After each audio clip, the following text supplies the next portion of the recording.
Voici le bonheur. Tu viens au monde et tes parents font en sorte que tu grandisses dans de très bonnes conditions. Tout va bien, tu as tout ce dont tu as besoin. Tu manges, tu dors, tu as tes jouets, tes vêtements, tu es au calme. Et ça va durer longtemps. Après tout, c'est ça le bonheur, non? Tu es libre de faire ce que tu veux. Eh ben non, car tes parents, ils t'envoient à l'école. Ils sont contents, pas toi, mais tu t'y feras. Tu te lèves donc chaque jour à 6h30 pour arriver à l'heure. Tu suis les cours pendant 7 heures, on te donne des devoirs, tu étudies pour passer des examens. Et chaque semaine, tu reçois une récompense pour tes efforts, le week-end. Ce processus se répète tous les jours, toutes les semaines, tous les mois pendant 20 ans, en estimant que tu ne redoubles pas et que tu finisses à l'université. Après tout ce temps, tu as ton diplôme. Tu deviens la fierté de tes parents, de tes professeurs, de tes amis, car on t'a toujours dit qu'avoir un diplôme était synonyme de réussite. Ça y est, tu as enfin réussi. Tu peux désormais te reposer et faire tout ce dont tu as envie durant le reste de tes jours. Après tout, c'est ça le bonheur, non? Tu es libre de faire ce que tu veux. Eh ben non, pas vraiment. Maintenant, il faut trouver un travail. Ah bon, pourquoi? Ben pour gagner de l'argent. Pourquoi? Ben pour payer la maison que tu n'as pas encore, payer les factures que cette maison va te coûter et acheter la voiture de tes rêves, car après tout, c'est ce que fait une personne qui a réussi. Alors, attention, pas n'importe quel travail, hein. Ben non, t'imagines bien que t'as pas fait toutes ces années d'études pour rien. Il te faut un métier dont le prestige est à la hauteur de ton diplôme. Donc tu vas être ingénieur, avocat, médecin ou architecte, tu vas limite travailler à la fonction publique, mais alors en tant que commissaire. Bon, très bien. Tu trouves un job, tu te mets dans un bureau, on te donne ton horaire, les règles à respecter, on t'annonce ton salaire et tes avantages, on te remercie, te serre la main et c'est parti. Tu te lèves tous les jours à 6h30, tu bosses pendant 8 à 9 heures par jour, on te donne des responsabilités et tu y vas à fond car tu veux une augmentation. C'est facile, on t'a rodé à ça pendant 20 ans. Tu t'y habitues et à la fin de chaque mois, tu reçois une récompense pour tes efforts, un salaire. Salaire que tu utilises pour payer tes charges obligatoires, ta nourriture, ta voiture, les sorties qui t'aident à casser la routine que tu t'es créée et des vacances une fois par an. Et tu parviens même à mettre de côté, juste au cas où. Ah, après tout, c'est ça le bonheur, non? Tu es libre de faire ce que tu veux, une fois par an. Ah non, faut que tu te maries maintenant. Ben, pourquoi? Ben, pour ne pas rester seul, enfin. Et puis t'as de l'argent de côté, maintenant tu peux fonder une famille. Il faut bien que tu aies des enfants. Des enfants? Pourquoi? Car c'est un bonheur d'avoir des enfants pour être fier d'eux. Regarde ce qu'est devenu l'enfant que tu étais et on est fier de toi. Et c'est ça le cycle de la vie. Bon, très bien. Tu trouves un ou une partenaire, tu te maries, tu fais des enfants. Mais attention, t'es pas en pause carrière. T'avais déjà 8 heures de ton temps quotidien passé au travail. Rajoute 3 à 4 heures par jour pour t'occuper des enfants et trouver des activités. Mais comme après une longue journée de travail, t'as qu'une envie, c'est de te reposer, tu compteras sur le week-end, qui à la base était une récompense, mais qui va devenir la condensation de tout le temps que tu n'as pas pu passer en famille. Ce processus se répète tous les jours, toutes les semaines, tous les mois, pendant 40 ans. Tu as 65 ans, tu es pensionné, tu t'es enfin débarrassé de ton travail. Tes enfants ont grandi, ont fait leur vie. Ta femme est toujours à tes côtés, et vous vivez l'un près de l'autre en profitant du temps qui, contrairement à vous, est éternel. Mais le stress de toute une vie t'a consumé de l'intérieur. Trop d'acharnement, trop d'inquiétude, trop d'anxiété, trop de j'ai pas le temps, trop de j'ai pas le choix. Trop tard. Trop tard. Après tout, c'est ça le bonheur, non? Tu es libre de faire ce que tu veux maintenant. Oui. Maintenant, oui. Tu vois, cette vie-là, c'est un peu comme l'âne et la carotte. L'âne avance pour manger la carotte. Mais lorsqu'il avance, la carotte avance aussi, ce qui le fait avancer davantage, repoussant toujours plus loin l'objectif de son bonheur. Ce stratagème est orchestré par celui qui le monte et dans son unique intérêt, avec, au bout tout de même, une petite récompense pour l'âne afin qu'il ne se décourage pas. Une petite analogie est nécessaire pour comprendre plus en profondeur. Dans cette situation, qu'est-ce qui fait avancer l'âne? Premièrement, le besoin. Mais pas n'importe quel besoin, le besoin créé par la personne qui le monte. Un âne, ça mange de l'herbe, ça mange du foin.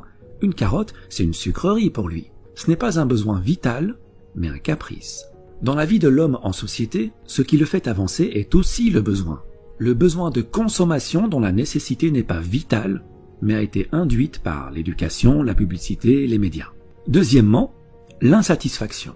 Si tu donnes une carotte à l'âne à chaque fois qu'il parcourt 10 mètres, tu peux me croire, au bout d'un moment, il en aura assez de cette carotte et il arrêtera d'avancer. Chez l'homme en société, c'est pareil.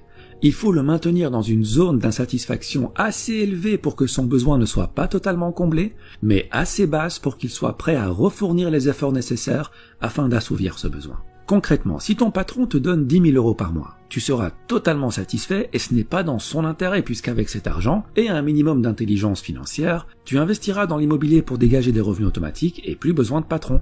Il est perdant, tu es gagnant, ce n'est pas dans son intérêt donc il doit te payer beaucoup moins. Et s'il te donne que 800 euros par mois, il se doutera bien que tu iras chez la concurrence, ce qui n'est pas dans son intérêt non plus. Donc il va s'aligner pour te donner juste de quoi subvenir à tes besoins. Et voilà, la roue tourne. On t'a promis un avenir brillant et tu te retrouves à hypothéquer ton réel bonheur pour consommer davantage. C'est comme si on t'avait volé ta vie avant même qu'elle ne commence. 80% des gens sont coincés dans ce cercle. Et je dis coincés car la plupart n'aiment pas leur vie, n'aiment pas leur quotidien. Ils le trouvent malsain, mais ils disent « Ouais mais bon, si tout le monde fait comme ça, c'est que ça fonctionne, c'est que c'est la bonne manière de faire. » Ah ben oui, si tu lis les livres que tout le monde lit, tu ne pourras que penser comme tout le monde. Écoute, c'est normal que tout le monde fasse comme ça puisque tout le monde va à la même école. Celle où clairement le bonheur et l'épanouissement personnel ne font pas partie du programme. Celle où on ne t'apprend pas à être autre chose qu'un âne qui troque sa paix et sa santé pour une carotte. Mais que veux-tu? L'homme préfère en général un monde connu et malsain plutôt qu'un monde sain mais inconnu. Bon d'accord, mais alors, que faire? Eh bien le plus important, c'est d'être satisfait. Pas forcément de ce qu'on a, mais de ce qu'on est. Et je ferai une vidéo sur l'importance de l'être par rapport à l'avoir. En gros, si tu fais partie de ces 20% de gens qui sont heureux dans leur métro, boulot, dodo et qui, pour rien au monde, ne changeraient leurs habitudes, c'est bingo, tu as compris la vie et je souhaite de tout cœur que le bonheur que tu ressens se perpétue. Par contre, si tu fais partie des 80% de personnes qui ont cette routine malsaine mais confortable alors qu'elle ne va pas dans l'intérêt de leur bonheur personnel, pose-toi la question. Qu'est-ce qui te rendrait vraiment heureux? Quitter ton job? Devenir ton propre patron? Vivre au soleil? Passer du temps en famille? Avoir une meilleure santé? Une fois que tu as trouvé ton pourquoi, une fois que tu as trouvé ce qui te rendrait plus épanoui, et j'insiste sur ton épanouissement, pas celui de tes parents, pas celui de tes professeurs, pas celui de ton patron, tu vas mettre toutes les chances de ton côté pour devenir cette personne. Car rappelle-toi que dans la vie, tu as le choix. Tu peux choisir de rester à accumuler 7 ans de ta vie devant la télé, car oui, à raison de 2h30 par jour sur 65 ans de vie, t'arrives à 7 ans. Tu peux aussi choisir de rester 15 ans à faire défiler les stories sur ton téléphone, comme tu peux choisir d'utiliser ce temps à te perfectionner dans ce que tu veux être. On dit que 50 heures de pratique dans un nouveau domaine peut déjà produire d'excellents résultats. Il faut jusqu'à 50 000 heures de pratique pour devenir un maître en la matière qui peut changer le monde. Mais en moyenne, 500 heures de pratique te permettront largement d'acquérir une nouvelle compétence, de la maîtriser et de pouvoir l'enseigner. Cela représente 13 semaines à raison de 38 heures par semaine, ce qui fait à peu près 3 mois et demi à plein temps. Si en 3 mois et demi, tu peux acquérir une nouvelle compétence et la maîtriser, combien pourrais-tu en acquérir sur 40 ans de carrière? Et des compétences, des opportunités, des champs de carottes, t'en as à la pelle. Donc voilà ce que tu vas faire. Tu vas arrêter la procrastination, car le temps passe vite et un jour arrivera où il n'y aura plus de lendemain. Tu vas sortir des rangs et marcher sur le chemin le moins fréquenté. Ton chemin, pas celui des autres. Celui qui te rend libre, celui que tu as choisi pour toi. Tu seras seul, c'est normal. Tu perdras le soutien de certains, c'est normal. Mais tu seras enfin ce que tu as toujours voulu être. Tu suivras enfin cette petite voix à l'intérieur de toi qui t'a toujours appelé en vain et que tu as enfin décidé d'écouter. Et c'est ça le bonheur. Être notre véritable nous, tout simplement. Il y a un temps de vie qui t'est donné dès la naissance. La question n'est pas combien de temps. Ça, personne ne le sait. La question est comment tu utilises ce temps. C'est ça qui va déterminer ton bonheur. Repère ce que tu veux devenir, crois en ce que tu veux devenir et agis pour le devenir. Il ne faut pas oublier que bien que le temps soit immortel, toi, tu ne l'es pas. Alors utilise-le sagement et marche sur le chemin qui te convient le mieux. Merci et à bientôt.